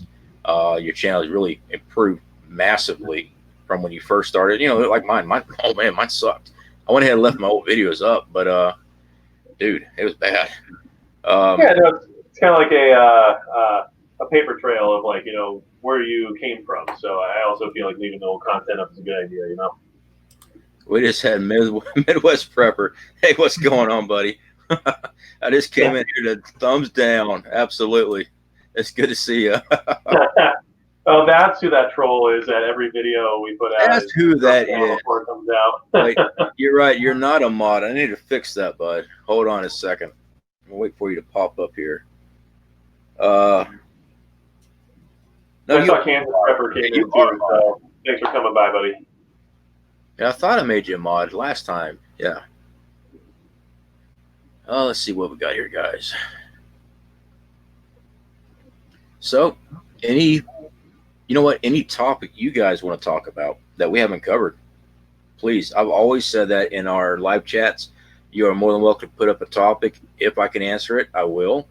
Now I've got that damn it. Sorry. That guy there, I got him over here now to help me answer some questions. So yeah, if y'all got some topics you want to talk about or concerns about things, definitely bring it out there. We'll see if we can't catch them. Yeah, I mean, one of the topics I saw being discussed in the chat a little bit ago was the idea of transportation during an EMP or some kind of a grid down scenario. Looks like a lot of people were advocating for a horse. Obviously, I think there's a lot to be said about that. It was a great, you know, a great option for travel for the last, you know, few thousand years. So, you know, what other options are there out there that people are using for their potential SHTF transport? I know a lot of people like bicycles for that reason as well. I think you could obviously carry a lot more of a load using a horse, but then a horse requires a lot more maintenance and it requires a lot more food, and it'd be really hard to prepare for your family and a horse versus just having a bicycle. So I don't know, what are your thoughts on that, CFP? What kind of stuff do you think about when it comes to that? Well, definitely. I mean, the horse is nice. I mean, I love my old Western movies, the Clint Eastwood, the real Clint Eastwood. I know we got one in here, but he ain't the right one. I was raised country. Of course, I love the idea of a horse, but I also know how much it takes to keep up a horse. The amount of feed, hay, oats, shoeing. You think there's going to be horseshoes just laying around anywhere when they throw them, and they do throw them, especially if you're using them a lot. It's more of a fantasy thing. Now, if you are well set up with a large group of people on a large plot where everybody's able to help out, then yeah, I can see horses being used. But at the very beginning of SHTF, it's not going to really be feasible to be trying to do that. I mean, okay, let's say that if I wasn't a prepper at all, and here I am in Apopka, Florida, everything went down, and I made it to a location where I could start doing horses. All right, let's say I have no idea about horses. What is my probability that thing's not going to be dinner or glue in a couple months? All right. So my go-to, besides a vehicle, all right, obviously now if it gets fried, I do like my older vehicles. The reason I like my older vehicles is because I can fix them, and as long as they predate a certain date, EMP will be fine. But then I'm only limited on fuel. I'm limited on availability of oil, mechanics, things that break, and they do break, all right, being able to get the item. Now, when you go to a store now, Advanced Auto Parts, whatever, everything's computerized now, so no power. Go find an alternator for a 19 whatever vehicle in that big storeroom that's not labeled 1970 such and such, because it's all on the computer. So what we have here, we have our bikes, we have golf carts that are bare bone electronics. All right, there is nothing that can be fried on these things. We have solar, so we can charge if necessary, but they're only good for a certain amount of time. So now what we're trying to do is come together and make portable solar. I have seen some real nice fold up ones and things like that, but it's just not the amount of wattage I want for a recharge. You got to worry about tracks, and if you're trying to move around with a golf cart and there's cars stalled everywhere, you're not going anywhere. The reason I say this: have you ever pushed a vehicle off the road? Now imagine hundreds in a mile. Right. How far away is your exits? Okay, now with a golf cart, some of these you can actually whip down into the grass lane and kind of move around a little bit with a golf cart. Yeah, okay, I see that. But now you're a big freaking target. You got something that's moving and is electronic. All right. I'm not saying you can't do that. Yeah, I did see the solar powered bike, but to me, bicycling is not just the old fashioned way. It doesn't bother me one bit. It's quiet. We have pull behind carts for our bikes. Now those were expensive. I mean, they cost us a little over $100 a piece, and we got them on sale. I usually see them for about $200. They don't carry a lot of stuff, but they do carry. And that basically bicycles is probably going to be our main thing. And even that, if you've seen the woods and stuff around here in Florida, like where I'm at, you're not getting your bike through that. It is nonstop thick as you can't even push yourself through it without cutting through. All right, there's just that much thorns and vines that's in the way. So you're trying to carry all that gear through. And of course, if you're moving, you don't want to leave a path. So that's where it's just going to be on foot. Yeah, and I think that's a good way to put it all. I mean, unless you're well established for being a horse owner, the idea of just suddenly coming into horse ownership post SHDF is definitely not reasonable. Even family I have down in Texas, they have horses, but they also have a 10-acre property where they grow their own feed because it's just more efficient that way. But if you don't have something like that set up, it's going to be a huge burden trying to keep the animal fed and groomed and everything else. I think cars, of course, are kind of out of the question if it comes to that kind of a scenario. And if you have a bicycle, that's a good way to go. But I think there's pros and cons. If you're set up for horses, I think that's probably one of your best bets because they can go so many different places that you're going to be able to get on a bicycle or something like that. But if you aren't set up beforehand, then there's not really a reasonable concept for you to suddenly just be a horseback rider, I just saw something right fast. I'm sure I skipped a couple of comments. I will try to check back on that. This is a good one. Josh, what about dam and lock systems after shit hits the fan? I'll tell you exactly what that is. The dam's breaking.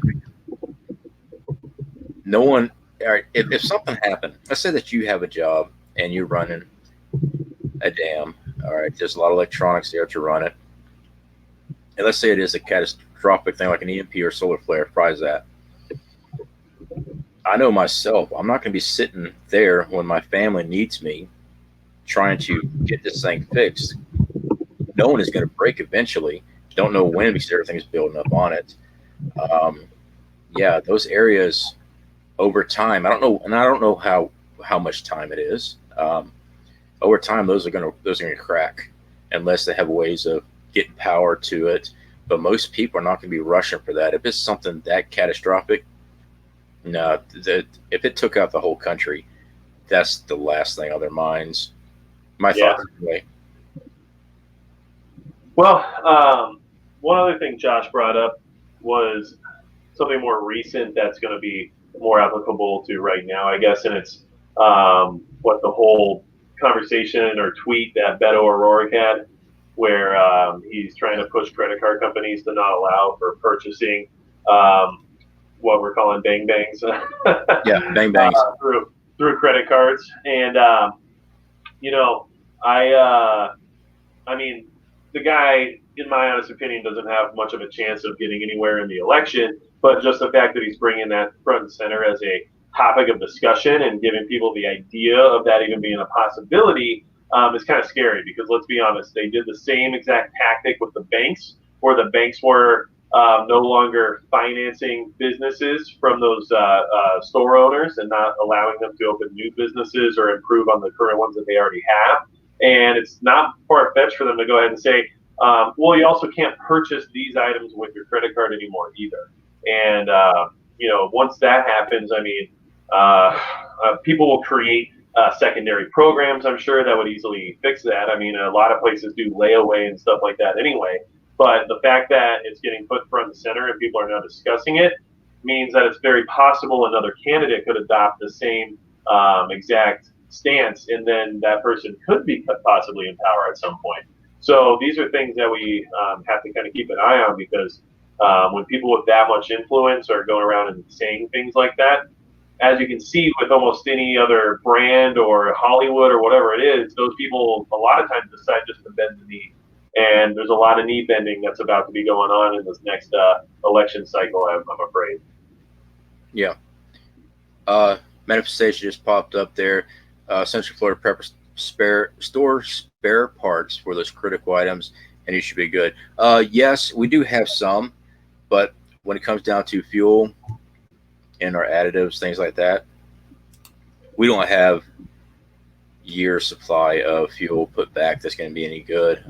But yeah, we do keep spares as far as like spare alternators, hoses, plugs, wires, the basic stuff that I usually have to change every, one oil to begin with every 3,000 miles. Um, usually I got to change the plugs and distributor cap rotor button about every 8 months to a year, just depends. And most of that's just because of the crappy gases down here. Let's see here. Too cold to bug out here. I would try to bug in. Pat, I think he's bug in.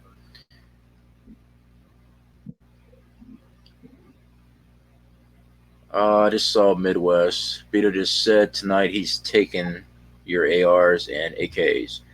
Yeah, and also old socialist Bernie says that he'll reveal alien life information when he becomes president.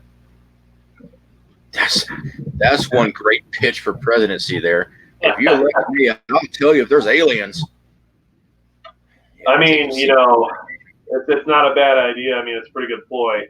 There's enough people out there that would probably support that just for that reason. So maybe not the worst idea. Not that I like the guy, but hey. Well, I think he saw the numbers on the storm Area 51 there, and he thought, "Oh, look how many votes I can get," and come out with that bull crap. I'm like, really, man? Do I think there's aliens? Yeah, I mean, say that I'd be pretty closed-minded to think that we are the only planet in the solar system and multiple universes that sustain life. I'll put it that way. Well, and let's be honest, the idea of aliens is just something that's not from this world. So a lot of people have even, synonymized that with things like angels and demons. It's basically the same idea. They're not from here, and they're extraterrestrial. So, it'd be really difficult to just say you can't believe in them at all. Kanzi, hey, good to see you. I did see that you popped in a minute ago. I will put up your comment there.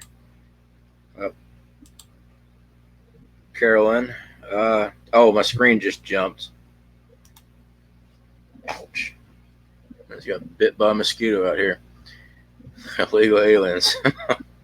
Yes. My family immigrated here multiple generations ago, but they also did it legally. They worked on the docks for several generations. They got their citizenship and they become protective members in America. Right. All I ask.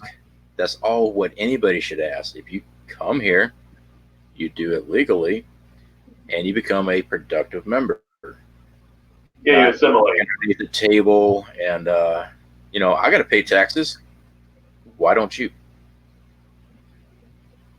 Well, you know, I actually recently got into a little bit of a debate with somebody on that topic because their idea was that if everybody who was here illegally was, you know, put into the system correctly or given a avenue for participating the right way, it would, you know, increase our tax revenue and, you know, it would do a lot of things for the infrastructure and everything else. But this person really had this idea in mind that they are mostly paid under the table. And I can, you know, tell you that, you know, in my experience, most illegal immigrant workers are not paid under the table. You know, a lot of what happens is there's a lot of fraudulent paperwork, there's a lot of stolen identities, there's a lot of using social security numbers that aren't theirs. And then when they do, you know, start a job or start working and they have an income tax situation, they claim a certain amount of exemptions on those W-4s we all fill out and basically pay no taxes and then never plan on actually filing anyway. So it is interesting because, you know, there's a lot of people out there that literally just have the whole concept of it either backwards or incorrect. And if they were just a little more educated, or maybe even if they had worked in a business atmosphere or worked around some of those people, they would have a better insight as to what their strategy is. And unfortunately, a lot of people think that most of the illegal immigrants in the country are out in tomato fields picking, you know, tomatoes for money under the table, and that's just not the case. There's a lot more going on than just that, you know. Yeah, I'm just pulling from my experience working in North Carolina. When I worked in tobacco fields at a young age, they got paid cash. And I was the only white American citizen legal working in these fields. So yeah, it's been many years, but yeah, that's my experience with that. So that's Right. what I was going off of. You know, it has been many years ago. I was like 13 years old. I am 40, almost 41 now. So it has been a long time. But yeah, that's my pull off of that. That's where I got my intel from on that one. So it's outdated. I got it. Well, no. I mean, a lot of that stuff does happen. It's just not the majority, which is what a lot of people tend to think. You know, it's a like that's like everyone who's illegal in the country is out there getting paid under the table, and it's just not usually the case. I mean, it's very difficult to even rent an apartment if you don't have anything. You know. Oh well, you know, I've also seen that firsthand too. When I was out in Oregon, the DMV, I had to get my license changed over to Oregon when I was there, and I had to sit there and wait 3 hours. I had to take another written test, even though my license were valid from a different state. While I was sitting there, a total of 5 hours to get my license and pay, and it was a hundred and no, it's $86 for me. I watched a lot. It was 15 to 20 individuals come up, pay $100, walk out with a license after getting their picture taken. Now, the reason I know this happened because it stuck in my brain. What just happened here? 2 weeks later, the lady that was running the DMV, the supervisor, got in trouble because they found out about it. She had issued over 100 illegal IDs, driver's license, to illegal immigrants that were not citizens for $100 a pop. The corruption is huge. All right, Right. That's kind of like, well, I'm not gonna get into that one topic. Never mind. That is a hornet's nest waiting to happen. Yeah, we only want to go so deep on these chats, you know. Let's see what we've got here. We're sitting there rambling on. I forgot to pay attention to the chat. Yeah. I mean, it gets away from you quick, you know. Uh,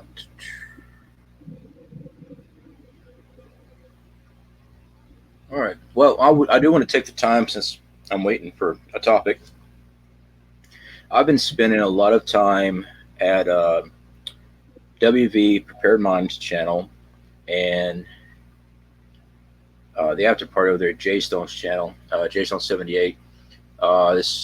There are one's a mod for Marfigel, and the other one is just well known and well liked by Marfigel. She does a lot of work with the Figel family, so I've been spending a lot of time getting to know all those people over there, guys. And I must say, the in-depth of Fugal family is amazing. If you guys have not checked out Adam over there, Marfugal TV and Marfugal News, I definitely recommend y'all doing that. I just got another shout out last night. I did a call in because I was wanting to talk about some topics that he was discussing. I had some information for him, and he put up my channel and stuff. I jumped over 100 subscribers this morning when I got up and checked my feed and everything. He's helped my channel out many times this way. That's actually what broke me over 1,000. I believe it was 3 weeks ago. So yeah, if you guys have not went over there, definitely check out Adam at Marfugal TV. Definitely check out WV Prepared Mind and JStone78. Definitely go check these people out. We do have a lot of Fugal family here, which is awesome. Adam had put a comment in that I should start my own family, CFP fam. Maybe we'll try that. So he's got hashtags for, you know. Put a hashtag. Oh man, I get to have a hashtag name like AOC. Sorry, she's always a target for me on conversation, so I'm not going to go there tonight. But yeah, she just makes it so easy. When somebody's a conduit, you can't do a lot about it, you know. But yeah, you know, I've been a lurker in the YouTube realm for a long time, and you know, I actually watched Marfugal quite a bit, you know, for a while there, and it's just a good place to get alternative news source. You know, you just really can't watch the mainstream media only and expect to actually get real information. So there's some great channels out there like Marfugal where you can actually find out about stories that aren't on the front page or even on the page at all. And it's, you know, these are, you know, real topics and real events that we're talking about that otherwise wouldn't really receive any coverage. So they're doing a really good, just like a really good service, you know. Central Florida Prepper. When you move, what are you going to call yourself? I am still working on that. I believe it was Fringe File that made the suggestion. Somebody had made the suggestion of just starting another channel for when I get to Wyoming. I have not figured out what I'm going to call that yet. It's still projected for spring, upcoming spring. I should be done with everything with my physical therapy by then. So I should be able to get out that way and start breaking ground on other projects that need to get started out there. I did see comments of Central Florida Prepper with frozen sideburns. That's a good one. I've seen all kind of interesting ones. Dancing with icicles. That's a good one too. So yeah, I'm still working on trying to figure out what I am going to call. I obviously can't go Central Florida Prepper and I'm sitting there north of Wamsutter, Wyoming. Okay, it does snow. Carolyn, I do appreciate you putting those links up for me. Thank you. So she is putting up those links for everybody. Those are the ones I was discussing just a minute ago. For those who do not know these people, so y'all can go subscribe. Yeah. I mean, I did see, you know, Elvis Prepper, the King Prepper. Those are things I like too, you know. So I'll just throw those out there for you. CF by way of Wyoming. You know, you're not worried about Yellowstone? Yeah, I was going to bring that up. You know, I think that's something that a lot of people would wonder. You know, you're moving from hurricanes to the possibility of a supervolcano, you know? Yeah. Well, hurricanes happen multiple times, sometimes multiple times a year. We do not know exactly when Yellowstone is going to go. The location of my property, I won't go in dead detail. I am almost 300 miles away as a crow flies southeast, I'm sorry. I am hoping that it will give me enough time to head south if I see things going on with it. Of course, I keep an eye on it at all times. This thing's been moving around for a very long time. Has it blown in the past? Yes, of course. I mean, the evidence is there. Can they predict exactly when it's going to happen? No. So since the land was so much cheaper to do that, especially with homesteading, and it is one of the least populated states, is another reason why we picked it. And they also have a wild Mustang program where they allow you to adopt wild Mustangs there, and they pay you. All right. Something we're going to be working on because I do like horses, and it's 40 acres. So yeah, it is something we're going to be looking into. Chief Fuzzy Prepper. Oh God, yeah, that might be it. See, I was built for Wyoming. It gets very freaking cold. You're up there in North Dakota. I worked out in North Dakota. It is freaking cold. I am burning up down here. I am a hairy individual. My wife calls me the Wookiee. I'm a hairy dude. So I have to have the air condition on 64 to sleep down here with a box fan blowing. I don't sleep underneath the covers of sheets. I just burn up. So must be that Elvis in me, burning love. You're going to be just fine in Wyoming, Oh, yeah. It looks like there was a situation that happened, asymmetrical preparedness. So I don't know what happened. I haven't had a chance to see the video. But, once you guys are out of the live stream, I guess, cruise by his channel and check it out. Looks like he's having a very big emergency over there. So, we want to make sure we take care of everybody in this community and support each other if possible. So just try to keep that in mind. Asymmetrical preparedness. What happened? It looks like, according to the chat, that maybe his son was injured or something like that. And he's asking for prayers on his channel. So just saying that's something that people might want to go check out and look into afterward. Yeah, I had just recently subscribed to him. I think Midwest Prepper is the one that did a shout out a while back. He did, yeah. I definitely have to check that out, see what's going on there. I did see here someone was asking, Kansas, here we are. Question, is true off-grid a possibility? We humans are so dependent on modern systems? Yes, it is a possibility. I lived for a year and a half by freight trains and living off the woods. I didn't have no power. I set up a couple, what I call shanty. Actually, I call them cabins, but they're shanties all over the western seacoast. Not on the coast. I was in the mountain range. Snow, high line, run the high line and stuff. Yeah, it is possible. There's a lot of good information now. Do I recommend that you start practicing these methods and not just keeping in books? Definitely, because what you read in a book and actually get your hands on and try to do something, it's a world of difference. That's why we always talk about preparedness skills, things like that. That way you are ready to go when you need it. All right, you might be a little rusty, but at least you still know how to do it. I did see it. Here it is. Midwest Prepper just covered that. His son had massive burns. He just put a video up. All right, Midwest, I would definitely check that out, guys. That is another one of our subscribers and people I'm subscribed to. Asymmetrical preparedness. Do you have a link for him? Carolyn Lowe already put one up. Okay. Definitely go over there and show some support. Times like this, family always pulls together, and we are family here. All right.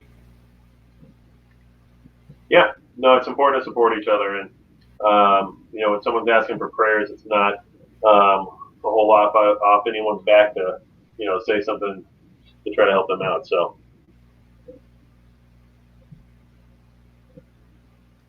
See if you would love winter in Minnesota. I have never been in Minnesota. That is one of the states I have never been in. So I probably would actually. I'm a mountain boy. I like the cold. I like the nice summers. It's just too hot down here for me. And my apologies to the Floridians. You're tougher than me because, good God, it's hot. The humidity is horrible. It takes a special breed to live down here. I'll tell you. I mean, if you're a beach person, it can be very beautiful. It is definitely tropical in nature, but it's just not my my cup of tea. Let's put it that way.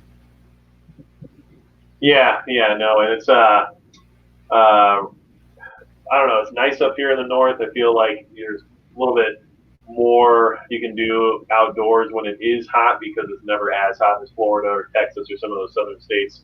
But man, when it gets cold, whew, at least you know you're bugging in, you know?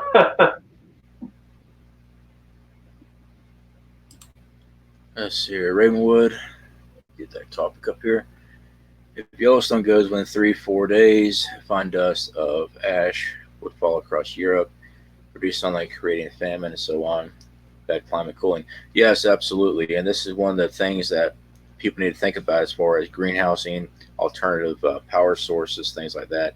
Now, the amount of UV lighting is going to be very bad. So having ways to generate powers, wind, water, hydroelectric, solar may still work to a degree. It won't be 100% like we have now, because it's just running off UV lighting.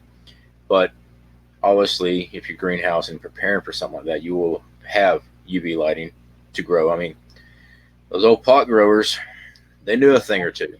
Okay, so basically, it's kind of like that. Is it going to be rough? Yeah, the volcanic ash is rock and glass. I mean, it's you breathe it in, it's going to shred you. As far as I know, you can't cough it up either. I mean, it gets embedded. Is it going to be a bad thing? Yes, it will be a world-changing event. If it went, it's going to really hurt America. It really will. I'm not going to beat around the bush on that one. There is also other multiple supervolcanoes across the world. So Yellowstone is not the only one. And I do understand it is a threat and it is something to prepare for. But if it was to go, I am hoping that we would have enough time to get out of there. I do have other locations I can go to, but for the time being, I still have to make a living and live my life. And I always tell everybody that prepping is one thing. You always want to be prepping, but you still have to live your life. All right, you can't just be a hermit sitting in a cave because we never know when shit hits the fan. All right, it could happen at any time. It could happen tomorrow. It could happen 40 years from now. It might be 100. We don't know. And there's so many different scenarios that SHTF could be. All right. So don't just prepare just for one event. Try to prepare for multiples because for the majority, most of the events are related as far as prep material. There are some specialties on some things, but for the majority, your preps pretty much cover a vast section of scenarios. Magic, you want to chime in on this one, buddy? Well, yeah, the whole supervolcano scenario is something that, we all like to think about as being kind of like a world ender. It's definitely one of those bigger ones where it could change the entire course of the planet. But, I also agree with you. You have to still live your life and you still have to experience things. So you don't want to turn into a cave dweller. Do I think, that the supervolcano could go off tomorrow? Sure, I think there's just as much of a chance of that as it going off in another 10,000 years. So, you can't make life decisions just solely based on prepping every single time. It's if you love the beach and the coast, are you not going to live near it just because of the possibility of a tsunami? Those are all things that, you have to weigh out and balance in your life. But then you prepare specifically for those events, especially if you're proximal, because you know that it's a situation that might occur. So, I'm sure with CFP moving to Wyoming, they're going to have a lot of their prep start gearing towards the idea that volcano might go off, And, with me moving into North Dakota from the Bay Area region of California, it definitely changed what I had to start prepping for. I have a lot more warm weather gear than I used to have. I have a lot more ways to maintain heat and energy because the wintertime is what's going to kill people out here. And that's what I had to start gearing towards. So, I think strategic location matters, but I think your best bet is moving away from large population areas more so than being worried about possible natural disasters. Because let's be honest, a societal collapse, an economic collapse, or something like that is probably a lot more likely than a large-scale natural disaster, taking out the planet. And it's also something that's not going to cause the extinction of humanity overnight. Whereas, if we collide with another planetary body, the whole planet might die anyway. So we prepped, but hey, we tried, right? But if the dollar collapses, living somewhere like rural Wyoming or rural North Dakota is going to be a lot easier to adapt to than if you're in the middle of Los Angeles or New York City. So I feel like that's something that I would weigh more into those decisions than something that's completely out of your control. Yeah. I was reading this last comment here. I've actually been reading a lot on the Antarctic, the South Pole studying ice melting. There is a lot of active volcanoes that they not want to talk about in those areas too, and they are melting the ice. They keep going, climate, climate, climate, but they're not talking about the active volcanoes that are actually melting these ice sheets from the ocean. Uh, so yeah, that's definitely something. I'm glad you popped that up because that is a topic there for sure. I've been reading a lot on those. There's actually a lot of sea volcanoes that are underneath that ice, and they are active, and it is melting things down. Yeah, it's also a very mysterious place. I mean, there's not many places on the planet that are restricted to travel unless you have special permits, So anytime there's restrictions put in place like that, you have to question why. It's usually not just because they're worried about your safety. Yeah, and I had heard years ago that it was because there was some type of plant that survived the ice age, and that's something I heard a long, long time ago. I'm talking about when I was like a kid. Um, I have not found any evidence of that. Now, I have seen where they have found some type of plant life that they were able to bring back that was frozen. It carried some type of worm or something like that just recently, but I don't think it was the same thing. I mean, it's definitely speculation when they lock down on paperwork and doesn't release and don't release it to the public, and you can't go there for yourself and you go check it out. Everything's kind of rumored, and you're just trying to piece things together and going crazy at the same time. Yeah, yeah, I know. There's a lot of speculation down there in the South Pole, and I mean, hey, I'm sure it's not just penguins down there, so I think it's worth speculating about. Yeah. Oh yeah, definitely. And I don't mean to come across wrong, guys, when I say stuff like that. It's not like I want anybody to go, well, he said don't worry about that, yada yada. No, no, I want everybody to question everything because we are never told truth about anything when it comes from government officials or main news. Everything's wrapped up. They want you keep the masses dumb, and you got control over them, and that's exactly what we experience on a daily basis. Um, I try to present as much information factual as I can, as in this is information that's been given to me and what I researched, and from my understanding, it is truthful. And then when I've had a bad report in the past before that I had to go back and retract it. I mean, as soon as I found out, no, this was wrong. Mistakes do get made, but I try to be upfront. Just like my transparency on things, I try to be upfront. That way, one, it covers my butt in the long run. That way, I don't have to sit there and listen to somebody bring up something from my past later on down the road, and then everyone's like, "Oh, I didn't know that about this." That's one of the main ones, and the second one is just I found that just honesty just works out better. All right, now when it comes to OPSEC on things, yeah, I just have to say no, I can't talk about that. It's just hopefully that's you people respect that and understand that. But there's sometimes I just can't talk about certain issues. Yeah, yeah, and I think transparency when it comes to your level of knowledge and everything else is definitely important. I feel like a lot of us in the community are very good about saying if we don't know something, we're not going to just sit here and talk about it as if we are experts. So I think that's important, but it's also something that happens a lot when you get your information from the internet. You do have a lot of people who talk about things they don't know about, and you do have to sometimes retract information that you thought was valid at the time. Yeah, yeah, definitely. All right, guys. So as you if you don't have another topic, and we don't have anything else here with the chat, we're going to wrap up pretty soon.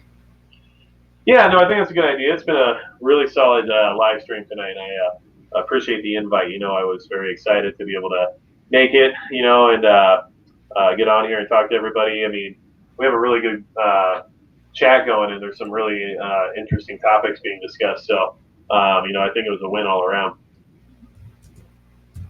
I'm going to make sure I get your link back up here for everybody. And again, guys, be prepared to see more of Magic Prepper, either here or me over there. We are talking about a lot of collaborations in the future, so be expecting those. Yeah. Let me real One quick. day I'd like to see an in-person collab. We'll see what happens, though. You know. One day, you're going to see what? An in-person collab. You know, I'll have to make the trek to Wyoming or something. You never know. Well, you're not far when I get to Wyoming. Right. That's why I'm waiting till then. You know. You don't want to come down here right now. We got another storm coming in. It's not a hurricane yet, I don't believe, but we've always got stuff coming in. All right, guys. So with the replay on this, with this new software, well, not software, it's the new streaming service that I'm using. It is a free streaming service. It does take about a day to get the entire video uploaded. When it does reload, it's usually like just an hour. I found out when my last live with French Files, but by morning it was actually the full video up. So yeah, guys, it will be up tomorrow, and I guess we'll go ahead and call it a night. You guys have a great day. Great night. I did see that Marv actually does have a stream going on right now, so maybe we'll see you guys over there, and y'all take care. Thanks, everybody. Really appreciate it. All right, buddy. Good having you here. Good to have you as well, man. Good hanging out. We'll do it again soon. All right. Yeah, give me a call after I close everything up here. Sure, will do. All right. Y'all take care, guys.